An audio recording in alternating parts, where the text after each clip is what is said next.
10 years. It's hard to believe it's been a decade since the release of one of the best action-adventure experiences in modern times. Now, what do you say we go? Rob from the rich, huh? The first 3 games in the Uncharted franchise delivered so many memorable moments over the years on the PlayStation 3, with its proven recipe for success. Blockbuster cinematic sequences with engaging globe-trotting adventures, simple gameplay mechanics, and introducing us to an ensemble of characters many have grown to love over each iteration. But Uncharted 4 Thieves was different. It conveyed a deeper, more meaningful experience, culminating everything it excelled in its previous titles, but elevating it to new heights in every conceivable way. An experience which to this day trumps many newly released games, not just visually, but in many of its elements. A personal story and adventure giving us a deeper understanding of one of gaming's most iconic characters, which explores important themes, delivering messages and wisdom to be used by everyone who has the pleasure of playing through a pirate adventure. Here is the magic and meaning behind one of the greatest story-driven games ever made, from my perspective.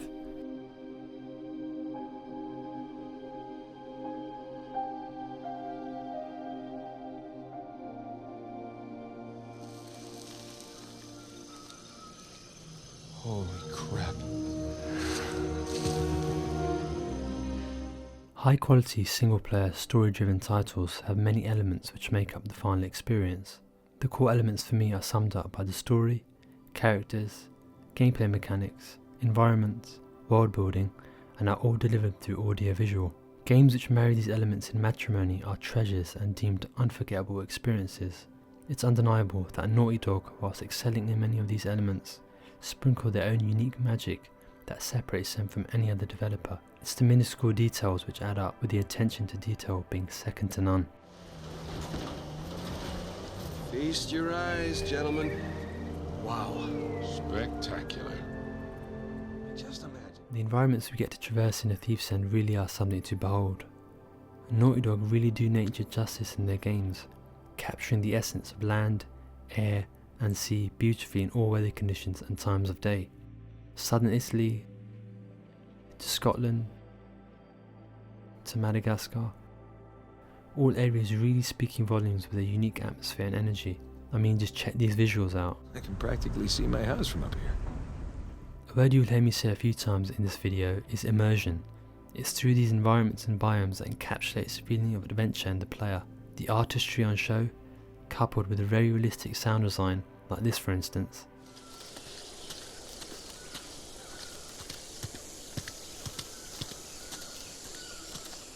Is very satisfying and simply delightful. For all the blockbuster cinematics, explosions, chase sequences, some of my favourite moments in this experience were the peace and serenity in between. Taking in the surroundings, hearing Nate think out loud.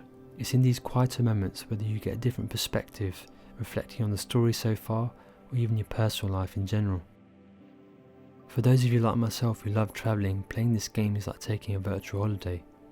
Not only do we get to explore around different landscapes, you get to go through a market section in Madagascar, enjoy its offerings, Sir, enjoy your apple and tell your friends. and even haggle for some treasure. 200. Okay, that's all I have on me. I cannot possibly part with it for less than 300. That is my final offer. And I'll take it. 300. Nate, really? Done. You see that? That's how you have it. The interiors also showcase true beauty, like walking through Henry Avery's mansion, seeing all the small decorations and furniture. It's the small things which add up to this overall experience and level of immersion. The environments are truly a step up in the series visually, and even though this footage is captured from the Legacy of Thieves remaster on a PlayStation 5 Pro, the PS4 version was just as stunning and detailed. My turn.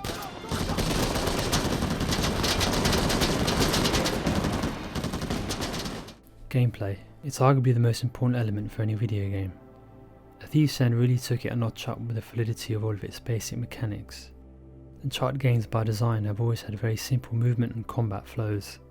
Nate's rather robust body has allowed him to survive a lot over the years. Take it from him. Around ruins. Yeah, that and getting shot at. Blown up. Punched. Kicked. All right, I get it. Knifed. Drugged. Parkouring around these environments is the best it has ever been, and even though some animations feel floaty in some instances, Naughty Dog really perfected the responsiveness of Nate's movement. The addition of the rope and slide mechanics added an extra layer not only to traversal, but doing this in combat is one of my favourite additions. Uncharted's combat formula has always been simple: no deep progression systems, no character skills, no weapon upgrades. It's as I described, a happy-go-lucky gameplay loop. You pick up a weapon, empty it out, and go find another, rinse and repeat. Gunplay feels tight, and weapons are a blast to use, coupled with the vastly improved enemy AI behaviour, who do react accordingly and not just run around like headless chickens, which was much needed, especially as this is one of my biggest criticisms of previous games. Even though stealth is an option using Nate's perfected neck snap or ledge pull downs, and in many combat scenarios the implementation of tall grass in areas, I have always preferred the run and gun approach in Uncharted over the years. It's the only playstyle that feels right for this type of experience, and that's coming from a stealth enthusiast. I mean, who doesn't enjoy blowing up a few goons with the China Lake, seeing them fly back? I also really appreciate the variety in encounter areas which change the dynamics of combat in each area, from the Scotland graveyard encounter to this New Devon one, but my personal favourite has to be fighting our way through the ship graveyard with this swashbuckling music playing.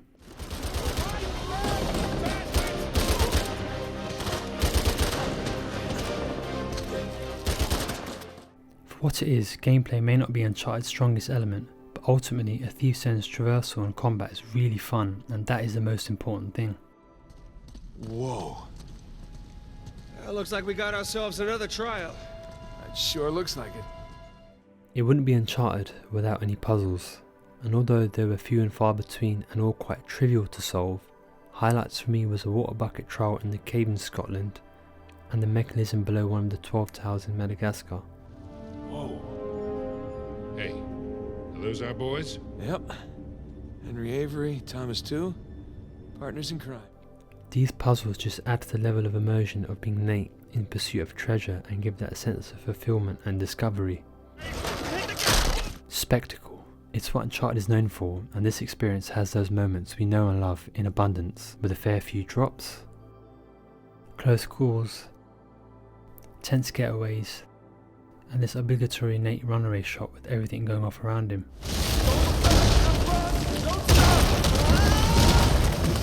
But it is this one segment which has stuck long in the memory ever since I first played it. Let's take a trip down memory lane through the streets of Madagascar. Now, we are all used to a customary convoy type sequence in every Uncharted game, but there is just so much magic about this one in particular. It started in the 4x4, causing carnage in the streets, with some nice commentary from Sully, you have to say, then with some airtime on the rope in typical Nate fashion, to being dragged whilst clinging on. Just look at all that mud build up, to ending up like this, which can we take a moment just to appreciate the detail on show. I mean, wow. This small segment in itself had me in awe back in 2016, and still to this day amazes me. Talk about immersion, you can literally feel the heat and see the fumes through the screen.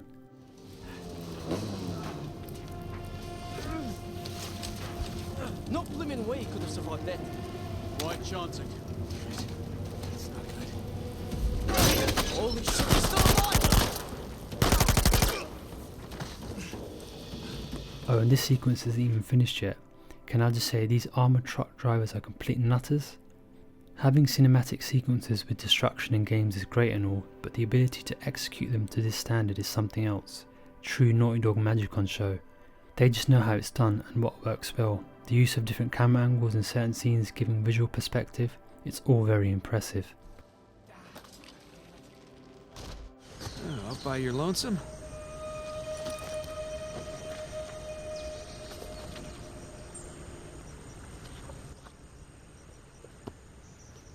Now rest in peace, my pirate friend. For all the points I've covered so far in this video, one of the most important aspects of this experience, which sets it apart from the rest of the franchise, and the rest of the field for that matter, is the world building on display. This is a tale of pursuit of pirate treasure, and the irony as well, you're actually playing as a pirate, and it sure does feel that way, especially in this chapter, exploring these mini islands with freedom, finding small pieces of treasure, surrounded by beautiful scenery, and then having that moment of discovery. That is the second biggest cistern I've ever seen. Wait, where was the biggest? I'll tell you later. Come on, let's get down there. Through the addition of supplementary journal notes, which if you're like me, who really digs this whole pirate theme, you really gain context.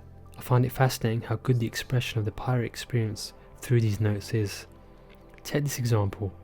When exploring these small islands, you come across Jonathan Burns' sunken ship, who was Joseph's grandson, who we knew about from Nate's younger years, from finding his prison cell in the infernal place in Panama. Upon going to each little area here and in the lead up to Libertalia, you gain more backstory as to what has happened, and the brutality of pirate life was demonstrated through text and visual remains. Whoa, wonder what this guy did. Well, maybe he wouldn't stop singing sea shanties. Yeah, that's probably it. Later in the game you find this dead corpse which happens to be Jonathan Burns and see just how close he claimed to completing his expedition to find Avery's treasure, or as Nate says, Close but no cigar, pal.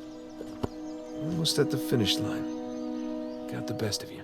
mini stories within the world like this really elevated the experience for me. Naughty Dog really do give great context to fuel your imagination. What is it? It's a letter. Signed by Avery. Really? Read it.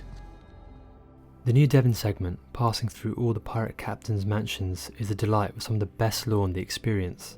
It's as I mentioned earlier, the expression through text really paints an overall picture of events that occurred. Throughout the journey, Nate and Sam pieced together all the clues from each of Avery's trials.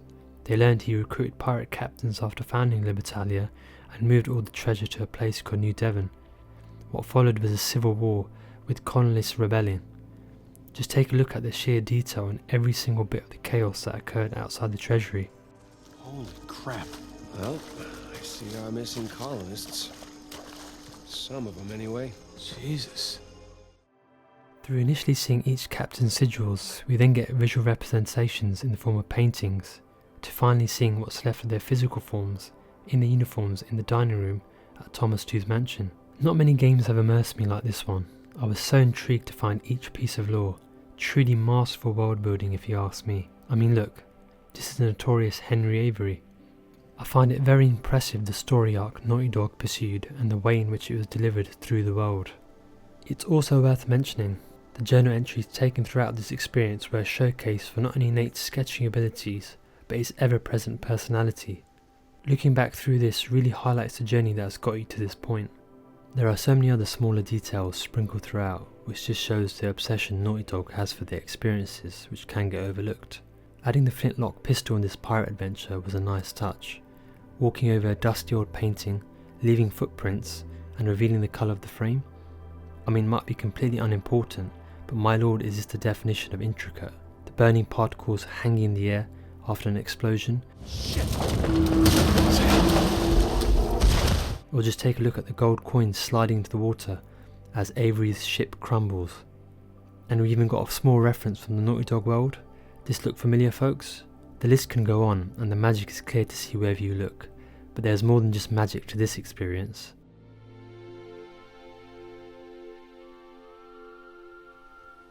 That's it. Now you know everything. With you, I doubt that that's everything. Video games of this nature really do offer more than meets the eye for me. Playing this experience a decade after its initial release again hit home with more meaning and emotion than it ever did. Good to have you back, Drake.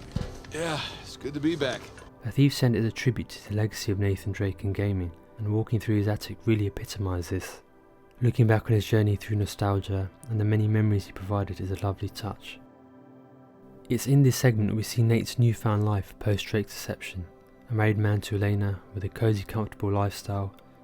Through this interaction we really get an insight into what's on Nate's psyche. That you got off the plane, so kind of took this U-turn. Hypnotised by his thoughts, that lust for adventure and a fulfilling life lingering in his mind. Elena knows this, she can feel it. It's through these thoughts he manifested his upcoming adventure, but in circumstances he would not have thought. Yeah, can I help you? Yeah, I'm, looking for my little brother. It's about your height, a little bit leaner, definitely less gray in the temples. Sam? It's good to see you again, Nathan. God, Sam. Oh, all right. Take it easy, okay? Sam, his brother.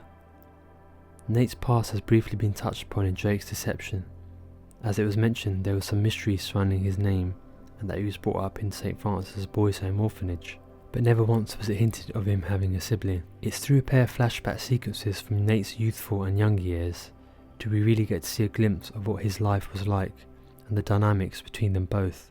Nothing about our lives has been fair. We've made it work, right? The Panamanian prison section was the beginning of their pursuit of Henry Avery's treasure. The riches of paradise. It's a metaphor. No. You and your friends did not pay to get into this infernal place in search of a metaphor. I want in. And seemingly the end of their time together, as Nate thought he saw the tragedy of his own brother at first hand. No, you hold on! Hold on! Sam! Give me your other arm! Come on, reach! No! Sam! 15 years later and out of nowhere, Sam shows up, and after a catching up of sorts, with Nate coming to terms with what he is seeing. Where do I start? Start with the best part. Okay. Sam needs Nate to help him pick up the trail of Avery's treasure, as a drug lord named Hector Alcazar will take his life if he doesn't find it, or at least that's what he makes out. Nate buys into it, and well, to a degree is emotionally forced into it, using the Malaysia job as a perfect cover-up story for Elena. Come on Nate, you should have known better on this one. It's from this point onwards in the story where the main themes of this experience present themselves loud and clear. Trust, obsession, love, greed. So many meaningful moments project these themes in this experience. Heartfelt interactions, showcasing depth in personality and storytelling. Uncharted has always been about its characters. They are the heart and soul of this franchise. So relatable, lovable, and flawed at the same time. One thing you can't deny though, you can't beat a bit of Nate's wit, don't you think? There's Vargas. I want a cut. I want in. I'll give you in. The relationships between Nate, Sully and co has always brought a smile to my face and a warm feeling in my heart. The banter and camaraderie between these legends give them life and is the DNA of this franchise for me. If you want something dirty done, then you wait for lights out. Nate, as we know, is naturally gifted with charm in abundance. I mean, only he could make getting tossed and bashed about by Nadine look and sound so good, right? Have you had enough? Or do you want to keep being a smartass? Nathan Drake is a legend. Well, you know, being a smartass has gotten me this far in life. Why quit now? A Thief's End demonstrates a change in tone and relationships on display from what we have seen before, with highly realistic character expressions, body language, and tone of voice through superb voice acting. Everything is felt through the screen. Relationships of all kind are built on trust.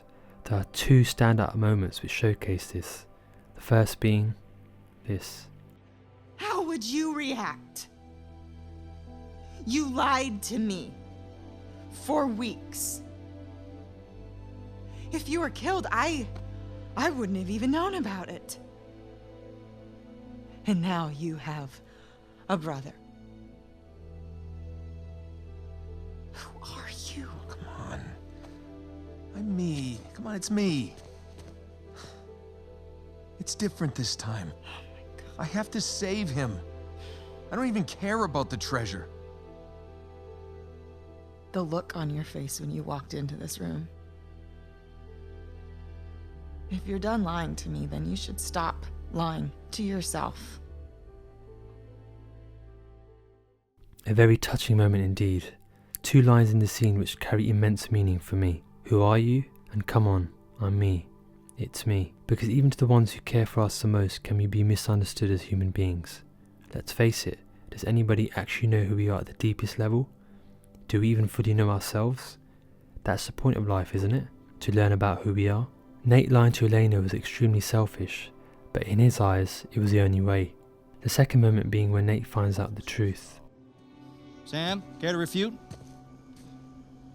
Nate, Oh, Sam.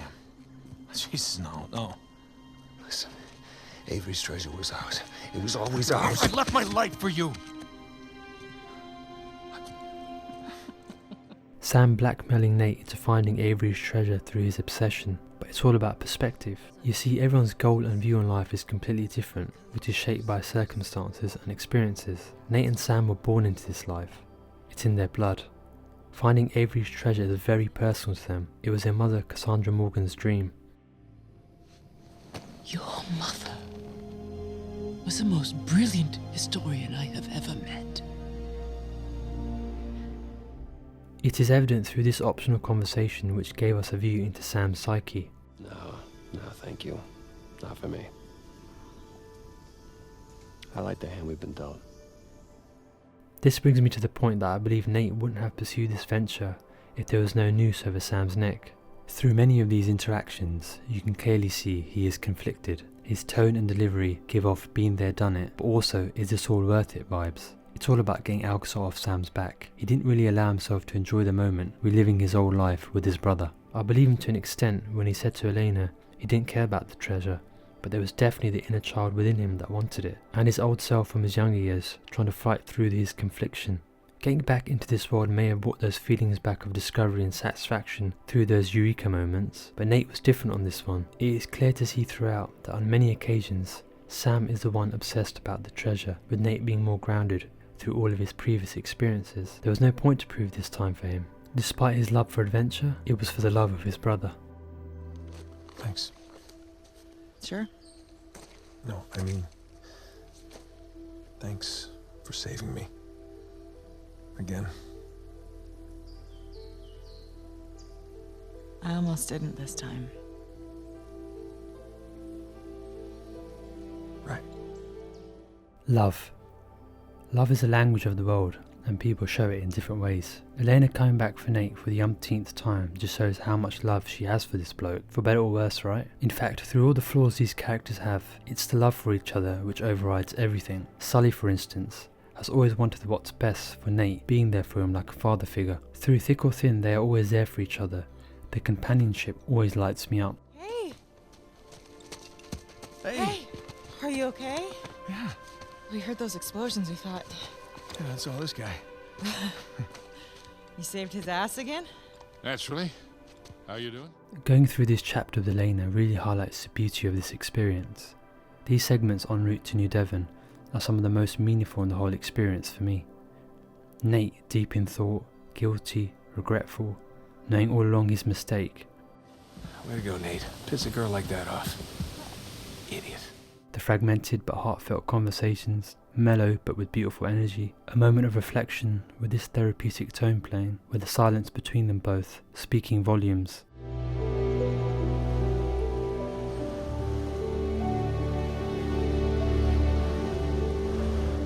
Naughty Dog really nailed the pacing with The Thief's End and the portrayal of character feelings. I wasn't trying to protect you. It's just, I made a promise that I was done with this life.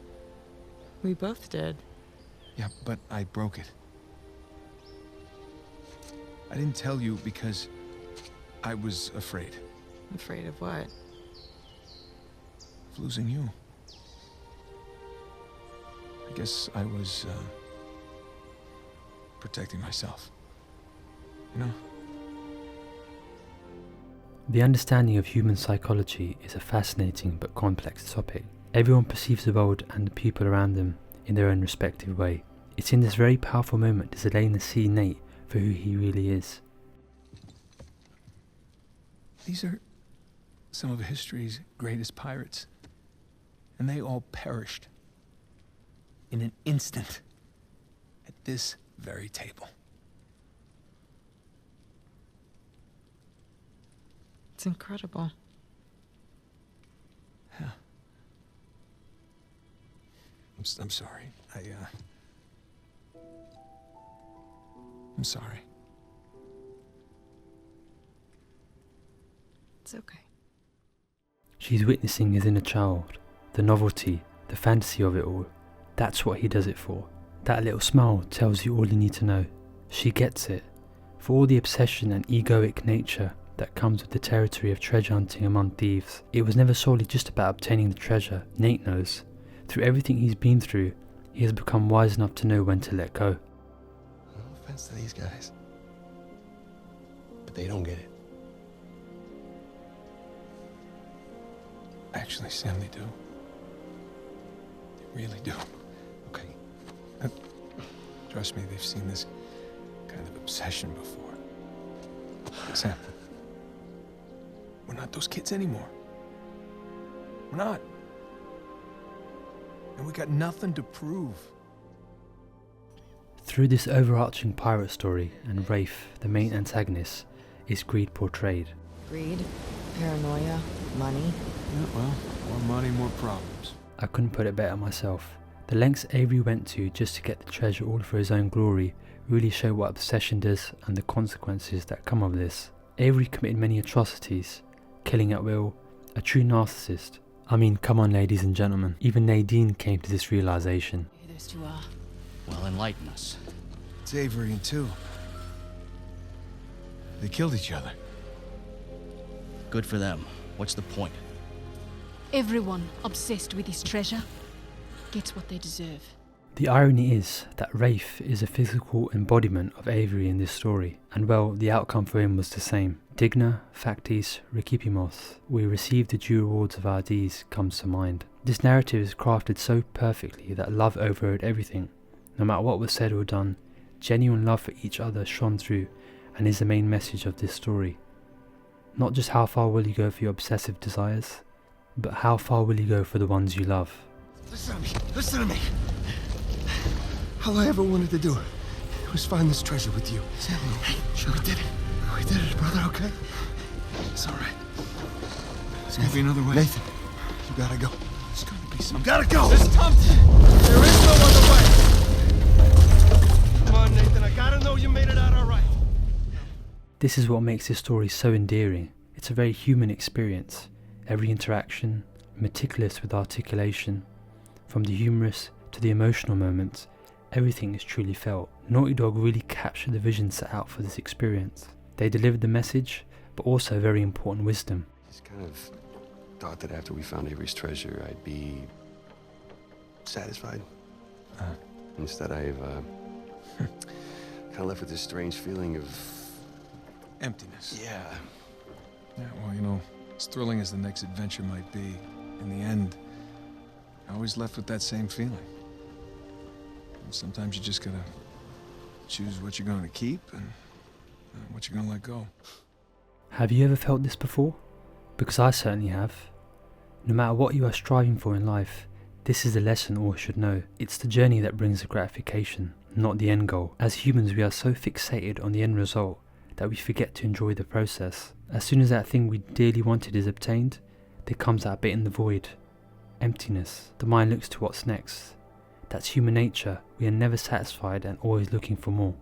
The question is, are our deepest desires really worth it if they have consequences for our nearest and dearest? Just something to think about. Savor every moment. Treasure the time with your loved ones. Live with empathy and compassion. That's what Nathan Drake's story taught me. How befitting he is of his stage name back in the day. Go on, tell her. Nate the Great. It's not funny, it makes sense. So as we come to the end of my tribute to this amazing piece of gaming excellence, my question to you is, what is the magic and meaning of Uncharted 4 for you if you've had the pleasure of experiencing it? Let me know down in the comments. I would love to see your views and perspective.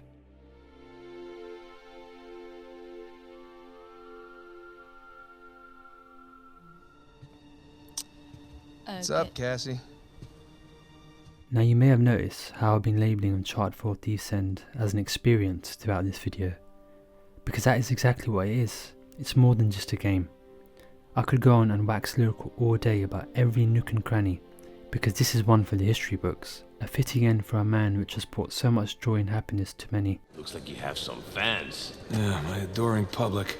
Elena has always been his biggest discovery. The real treasure has been in front of him this whole time, from the very beginning of his journey. And it was lovely to see this full circle of life moment. From first seeing him and Elena on a boat off the coast of Panama in the very first scene of this franchise, to living in paradise with his daughter Cassie, who is a legend in the making by the sounds of it. Is that right? Yeah, pretty that's much right. it. Yeah. Bullshit. Language. Crap. Better. To him ultimately looking happy through his newfound ventures. Nate has come a long way, and the legacy of him and his crew will live on forever.